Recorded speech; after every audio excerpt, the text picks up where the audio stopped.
Namaste everyone.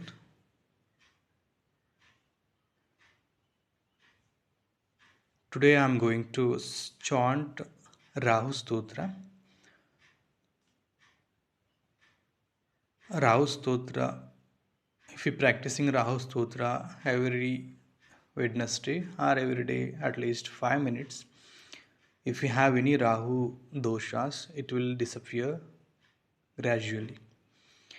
ನಿಮಗೇನಾದರೂ ರಾಹು ದೋಷ ಅನ್ನೋದಿದ್ದರೆ ಅದು ನಿಧಾನವಾಗಿ ಪರಿಹಾರ ಆಗುತ್ತೆ. ಪ್ರತಿ ದಿವಸ ರಾಹು ಸ್ತೋತ್ರನ ಪಾರಾಯಣ ಮಾಡಬೇಕಾಗುತ್ತೆ. ಹಾಗೆ ಇವತ್ತು ಈ ರಾಹು ಸ್ತೋತ್ರ ನಾವು ಕಲ್ತ್ಕೊಳ್ಳೋಣ, ಮತ್ತು ನೀವು ಕೂಡ ಈ ರಾಹು ಸ್ತೋತ್ರನ ಪಾರಾಯಣ ಮಾಡಿ ಪ್ರತಿ ದಿವಸ. ಬನ್ನಿ ಪ್ರಾರಂಭ ಮಾಡೋಣ. ರಾಹು ಸ್ತೋತ್ರಂ. ಅತ ರಾಹು ಸ್ತೋತ್ರ ಪ್ರಾರಂಭ. ಓಂ ಅಸ್ಯ ಶ್ರೀ ರಾಹು ಸ್ತೋತ್ರ ಮಹಾಮಂತ್ರಸ್ಯ ವಾಮದೇವ ಋಷಿಃ ಅನುಷ್ಠುಪ್ಛಂದಃ ರಾಹುರ್ದೇವತಾ ರಾಹು ಪ್ರಸಾದ ಸಿದ್ಧ್ಯರ್ಥೆ ಜಪೇ ವಿನಿಯೋಗಃ.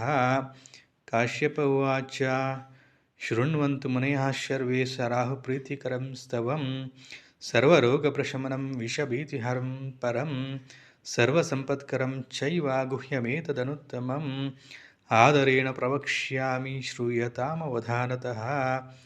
ರಾಹು ಸೂರ್ಯರುಪುಶ್ಚೈವ ಷಜ್ವಾಲಿ ಭಯಾನನಃ ಸುಧಾಂಶುವೈರಿಷ್ಯಾಮಾತ್ಮ ವಿಷ್ಣುಚಕ್ರಾಹಿತೋ ಬಲಿ ಭುಜಗೇಶಸ್ತೀಕ್ಷ್ಣದಂಸ್ಟ್ರಕ್ರೂರಕರ್ಮಗ್ರಹಾಧಿಪ ದ್ವಾದಶೈತಾನಿ ನಾಮಾನಿ ನಿತ್ಯಂ ಯೋ ನಿಯಥಾ ಪಠೇತ್. ಜಪ್ತ್ವಾತು ಪ್ರತಿಮಾಂ ರಮ್ಯಾಂ ಸೀಸಜಾಂ ಆಶಸುಸ್ಥಿತಾಂ ನೀಲೈರ್ಗಂಧಾಕ್ಷತೈ ಪುಷ್ಪೈ ಭಕ್ತ್ಯಾ ಸಂಪೂಜ್ಯ ಯತ್ನತಃ ವಿಧಿನಾ ವಹ್ನಿಮಾದಾಯ ದುರ್ವಾನ್ನಾಜ್ಯಾಹುತಿ ಕ್ರಮಾತ್ ತನ್ಮಂತ್ರೇಣೈವ ಜುಹುಯಾಧ್ಯಾವದಷ್ಟೋತ್ತರಶತಂ. ಉತ್ವೈವಂ ಭಕ್ತಿಮಾನ್ ರಾಹುಂ ಪ್ರಾರ್ಥಯೇದ್ ಗ್ರಹನಾಯಕಂ ಸರ್ವಾಪದ್ವಿನಿವೃತ್ತ್ಯರ್ಥಂ ಪ್ರಾಂಜಲಿ ಪ್ರಣತೋ ನರ. ರಾಹು ಕರಾಳವದನ ರವಿಚಂದ್ರ ಭಯಂಕರ ತಮೋರೂಪ ನಮಸ್ತುಭ್ಯಂ ಪ್ರಸಾದಂ ಕುರು ಸರ್ವದಾ.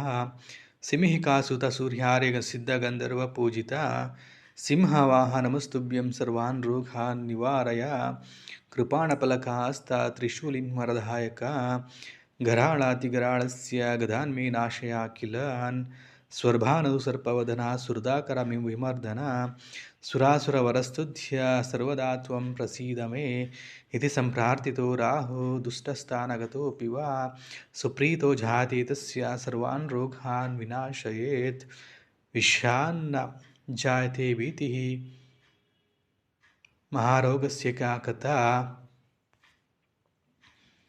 ಸರ್ವಾನ್ ಕಾಮಾನವಾಪ್ನೋತಿ ನಷ್ಟಂ ರಾಜಮವಾಪ್ನುಯಾತ್. ಏವಂ ಪಠೇನನುದಿನಂ ಸ್ತವರಾಜಮೇಥಂ ಅರ್ಥ್ಯ ಪ್ರಸನ್ನ ಹೃದಯೋ ವಿಜಿತೇಂದ್ರಿಯೋ ಯಃ. ಆರೋಗ್ಯಮಾಯುರತುಲಂ ಲಭತೆ ಸುಪುತ್ರಾನ್ ಸರ್ವೇ ಗ್ರಹಾ ವಿಷಮನಗ ಸುರತಿ ಪ್ರಸನ್ನ. ಇತಿ ರಾಹು ಸ್ತೋತ್ರಂ ಸಂಪೂರ್ಣಂ. ಇಲ್ಲಿಗೆ ರಾಹು ಸ್ತೋತ್ರ ಕಂಪ್ಲೀಟ್ ಆಗುತ್ತೆ.